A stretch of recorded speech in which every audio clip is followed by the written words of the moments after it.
So I'll start. Hi, I'm Kate. I am the payroll manager here at Goodwill, and I've been with the business for a very long time, in and out. And over to Danielle. Thanks, Kate. Good morning, everybody. Thanks for joining us today. I'm Danielle. I'm joining from Love Electric. So my role there is as a senior account executive. So everything EV salary sacrifice. So any questions you have on EV sales sac, I'll be able to help you today. So most of you who are on this webinar will be aware of Goodwill already, so I'll just skip through this briefly. But obviously, Goodwill is a professional services organisation specialising in UK subsidiaries of foreign-owned parent companies. Majority of those are Scandinavian, and we work with a complete solution across our five core areas, which are governance, payroll, finance, HR, and front of house. Um, we work with many clients across the business and have done for a very long time. So today we are going to be covering salary sacrifice with a main focus on electric vehicles. Obviously, there's other reasons you can salary sacrifice, but today we're going to look at that. And this is our agenda of what we will go through today. So we'll start with a straightforward question of what is salary sacrifice. So salary sacrifice is where an employee agrees to forfeit or give up part of their gross salary in exchange for a benefit. Now, we see that quite often at the moment in terms of pensions, especially because of the NI threshold increase in this tax year up to 15%. It's become more and more popular this year. So that's why we're looking at this. And the key one that we're looking at today is the electric vehicle scheme. And I'll start by saying I have an electric vehicle on salary sacrifice, and it is my favourite benefit that we offer at Goodwill to our employees. So what it means is that I give up part of my salary. So my salary before tax is reduced, and I get a benefit of an equal value for that, of which I have a Skoda Enyaq for my choice of car. Can we skip? Yeah. So basically, I'm going to pay less national insurance and less tax because my salary is reduced. And in terms of the employer, they will save on the national insurance contributions. And also, it is, for me, a great retention tool. And that is the main benefit that I see of it as an employee.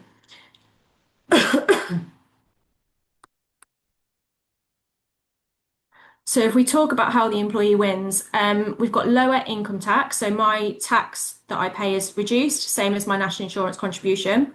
It gives me access to an EV. It means that I don't have to worry about a credit check or any of the faff around actually sourcing that vehicle myself.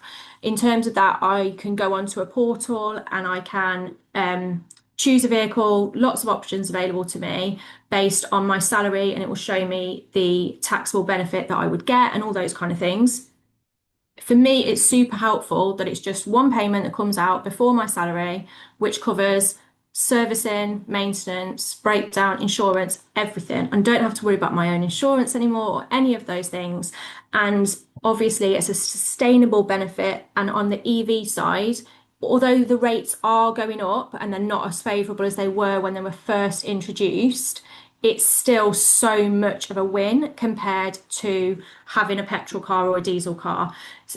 Obviously, we see a majority of clients having a company car fleet, which is something that we are seeing more and more people changing now towards an EV fleet and potentially looking at offering a salary sacrifice scheme so that they can retain the staff more, offer a better benefit, and stay sustainable and make sure that they're doing everything they can in terms of the options available to them.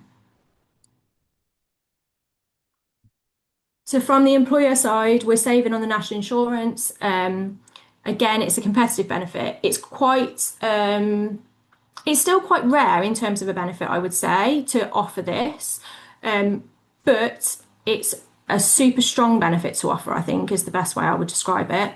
And one of the reasons that we have chosen to go with Love Electric for our internal EV scheme is because of this zero risk policy, which I will let Danielle explain in more detail. But as in terms of the payroll side here, we see significant staff changes going on with clients where clients have company cars and they are left to maintain that car, or they have to pass that car on to another employee. So it doesn't look very favourable if you've got a really tax heavy car that is then being passed on to the next employee. So this is a scheme that actually enables us to mitigate that risk, and that is super important when we have a client base that has so many sales staff out on the road and maintaining this fleet. So that's something that I think is a significant win.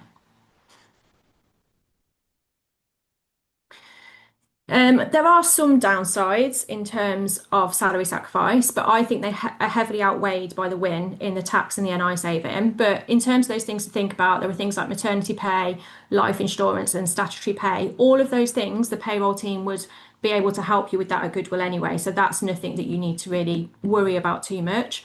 One thing I will say is that obviously you hit the higher tax threshold of 40% when you hit £50,271. So anything that you are over that, you're going to pay tax on at 40%. So if you can salary sacrifice that, that is where the sweet spot is. Somebody earning kind of 55k plus with a pension that they're salary sacrificing, with an EV car scheme they're salary sacrificing, it really actually helps and is a really strong benefit. So yeah.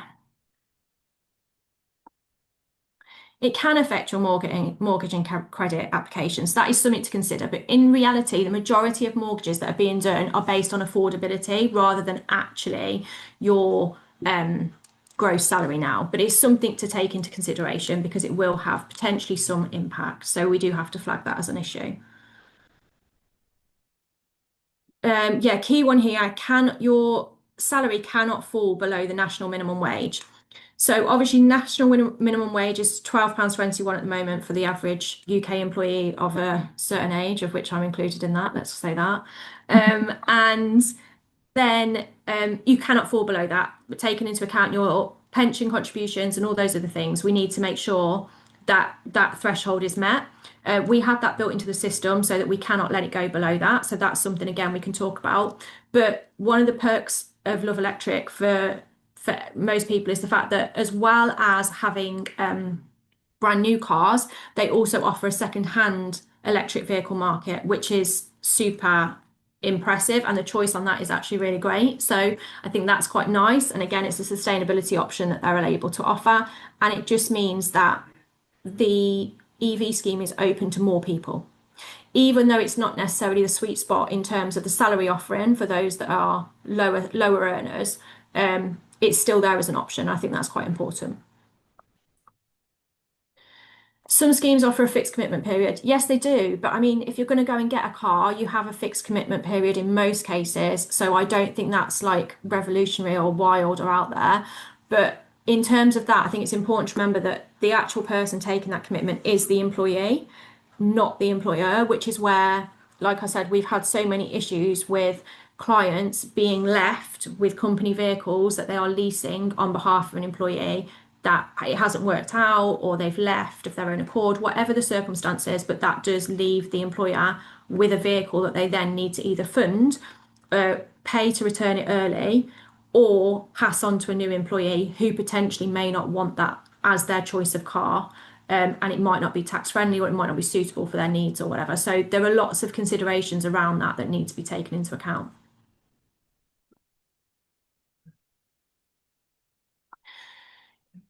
So here we've just got a straightforward example, just showing some pay slips. So basically the left-hand side pay slip will show the current pay of Phil, age 41 from Birmingham. He has chosen to have a Volvo EX30, doing 15,000 miles a year on a 36-month contract. He's earning £60,000. So on the left-hand side, you will see his basic salary and what his net pay looks like without a car. And on the right hand side, you will see what his car cost to him gross is £710.99.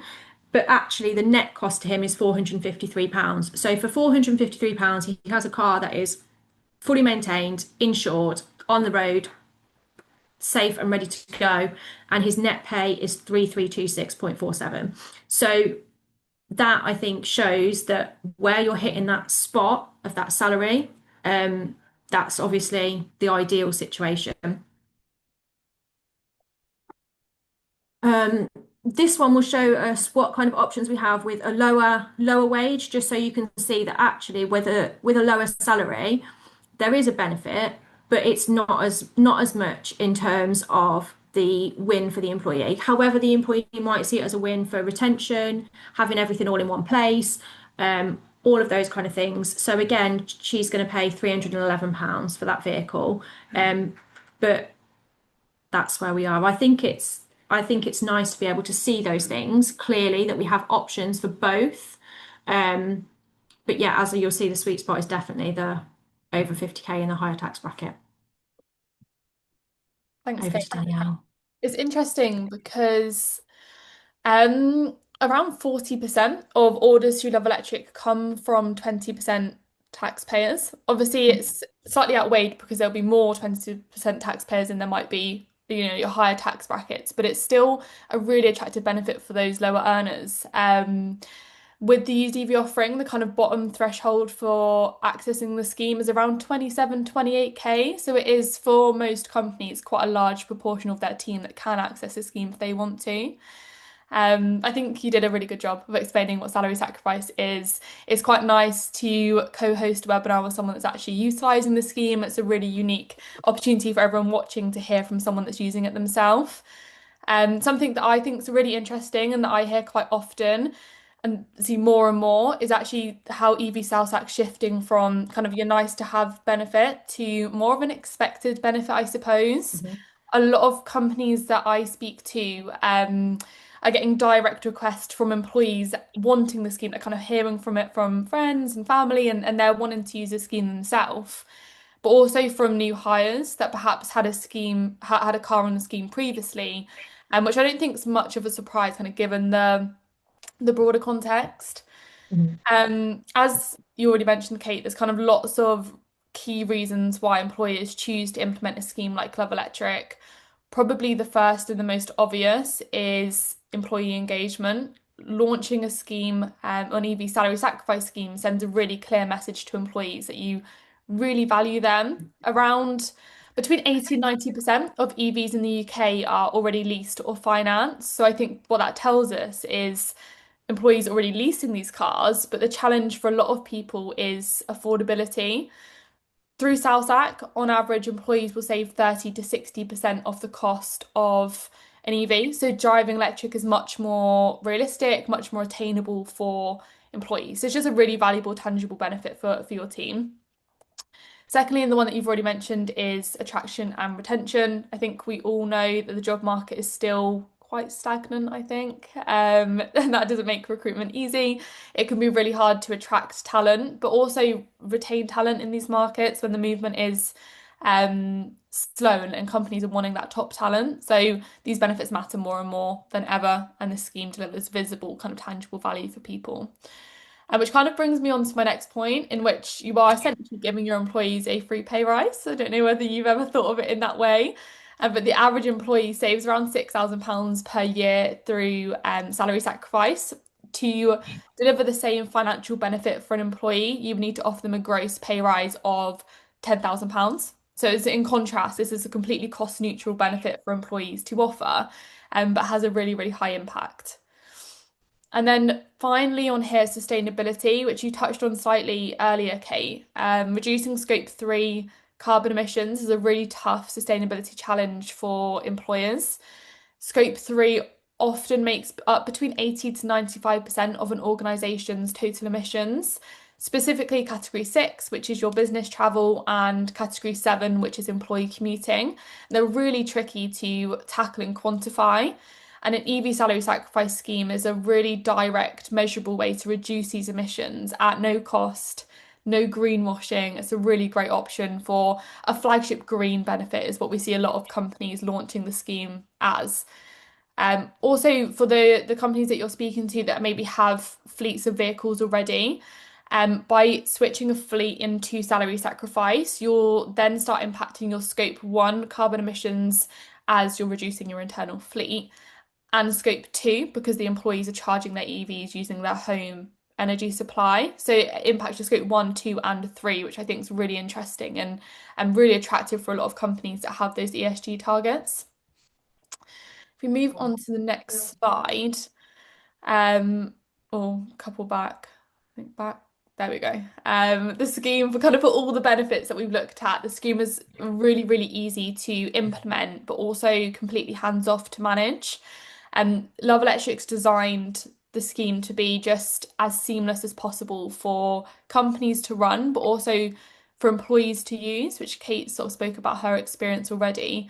It's a complete plug and play solution. So the least cost of that salary deduction covers everything. So tires, servicing, maintenance, breakdown cover, fully comp car insurance for business and personal use, 5,000 miles of free charging, and the early termination protection. And you can get set up and running with Love Electric within 5 working days. It's a really quick turnaround process. Once you're registered, we provide you with a magic link. That's what you share with your eligible employees, enabling them to log in, build a profile, shop quite literally every EV on the UK market, and request an order pending company approval within minutes. So it's a really nice, quick process for the team.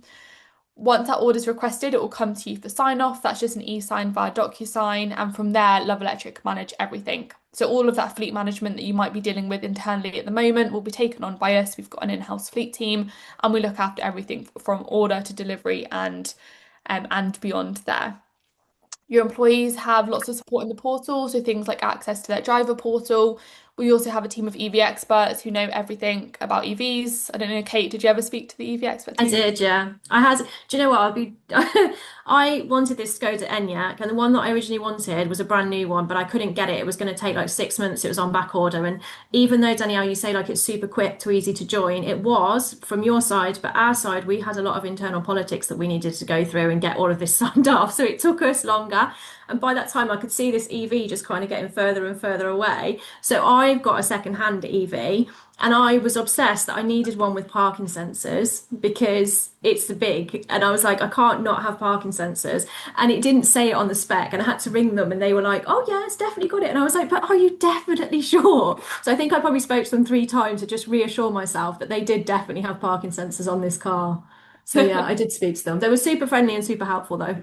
Yeah, I'm the same. I think I need parking sensors always. But this is the thing when you're ordering a car, it's a big decision for anyone to make, and especially maybe if it's your first electric vehicle. For Mm. even like for Kate, having that point of contact that you can phone 3 times and they'll always be on the end of the phone is important for employees. So they'll have unlimited access to the EV experts. They can book into free one-to-one consultations with them as well.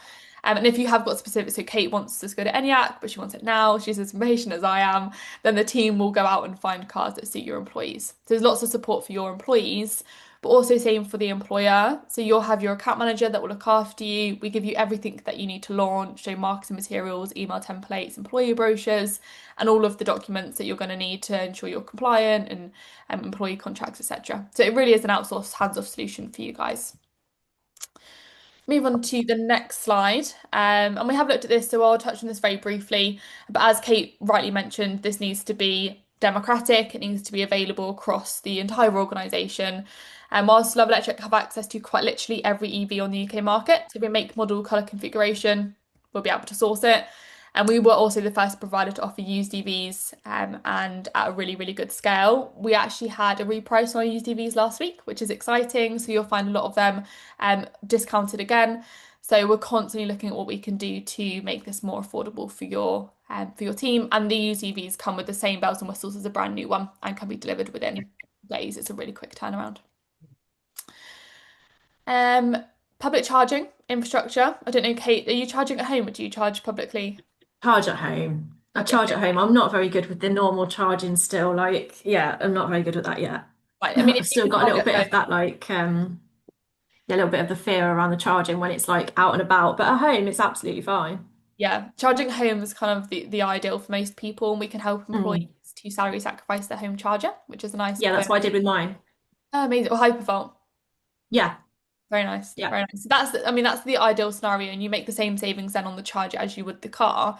But there yeah. will inevitably be, for a lot of employees that can't get home chargers. So maybe they're in apartments or rented accommodation, and they are going to rely on the public charging infrastructure. The infrastructure itself has come a really, really long way. There's more charging points than there are fuel pumps in the UK, which is quite interesting. But the main sort of final barrier for us to face is just the cost. Mm. Public charging can cost 10 times more than charging at home, which is why we've launched our newest product, which is the Charge Card. And then it's an industry first, and it enables employees to pay for their EV charging through salary sacrifice. Um, all done virtually. So it offers same day driver onboarding. It charges with every single charging point in the UK. And actually, Kate, you can make home charging savings too, because it's a Visa Okay. card. You can use the charge card to pay off your home charging balance if you would like. Okay. So if we skip on to the next slide, how it works is really straightforward. You just salary sacrifice sort of a small portion of your salary, and we help employees quantify how much that will need to be in exchange for a bundle of miles. Those miles are then credited onto a virtual card that's accessible via Apple or Google Wallet. And then they can use that Visa card to pay through home charging, every single public charging point in the UK, and they can save thousands of pounds. I wish I brought an example of the savings that could be made on here, but if anyone is interested in that, then please reach out. But it is for a lot of employees life-saving money. I think the example I can think in my head is a 55k earner driving 15,000 miles, so similar to your Phil that you were looking at earlier, Kate. Mhm. If he was relying solely on the public charging network, he would save over £6,000 through the duration of a 4-year lease rather than paying for that personally. So it's a Yeah. significant amount of money. So we have really thought of everything. And then finally, before we wrap up, I'm conscious of time. What happens when somebody leaves? I know this is a big sort of driving factor for Goodwill and setting up this scheme. And you're also probably wondering what happens if an employee takes out a lease and then leaves the business. We do recognise this needs to make business sense before it makes financial sense, which is why we've got our market leading early termination protection. Before we even look at terminating the lease, there's a few steps we can consider first. Things like if an employee is leaving the business, they can just take their lease with them, and they can take their lease on personally. We can novate it to another employee within the organisation. If not, though, we have two package options to consider with Love Electric. You either opt for our standard early termination protection. So, say for example, an employee takes out a lease, as long as they've had their car for 3 months and they resign, they simply pay 1 month rental as a termination fee. Car comes back to us, you don't see or hear of or pay for it ever again. That covers you for resignation after 3 months, dismissal after three, redundancy after six, and then long-term sick, death by any reason, and loss of license and medical grounds, all from day one. The piece that Kate mentioned earlier is our zero risk guarantee, though. That comes at no cost to the business, adds around £9 per month into employees' leases. However, the company are then protected from day one for everything you see on my screen here, just completely eliminating any financial risk for the company there. Very conscious of time, so I think that's probably everything that I've got time for today. There's a lot more that I could speak about, if I'm honest. So if it's something that you're interested in, then please reach out to the Goodwill team.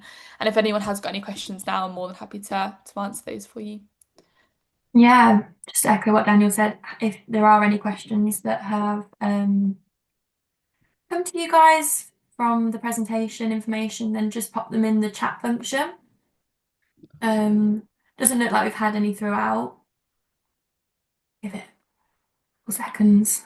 Well, can I just say one question that I get asked all the time when people talk about salary sacrifice that I forgot to cover was that if you have salary sacrifice and you are salary sacrificing it and you are between 60k and 80k and you are claiming child tax benefit in the UK, then your salary sacrifice will come off that. So at the moment, if you earn over 60k, between 60 and 80, you have to pay back some of that child benefit. Whereas actually, if you reduced your salary by salary sacrifice for a car or for a pension, that does mean you can actually retain that benefit. So that's quite something I should have covered. So sorry about that. No, thank you. We've not had any questions, so I think we can. Oh, wait, hang on. We have. Is this dependent upon company eligibility, i.e., credit checks? Yes. So part of the application process, step one is an online form that will enable us to run through underwriting and KYC. As a general rule of thumb, for a company to be eligible, we usually say they just need to be profitable and trading for 2 years or more. The benefit of Love Electric and why we're quite different is we work with a panel of the UK's largest leasing companies, which means they all have slightly different underwriting criteria. So what I would always recommend is if you're unsure, maybe you're not profitable, then please reach out and we'll be able to look at the accounts and advise you whether you would be eligible. But general rule of thumb, profitable and trading for 2 years or more. Yeah. Okay, well, I don't think we've had any more.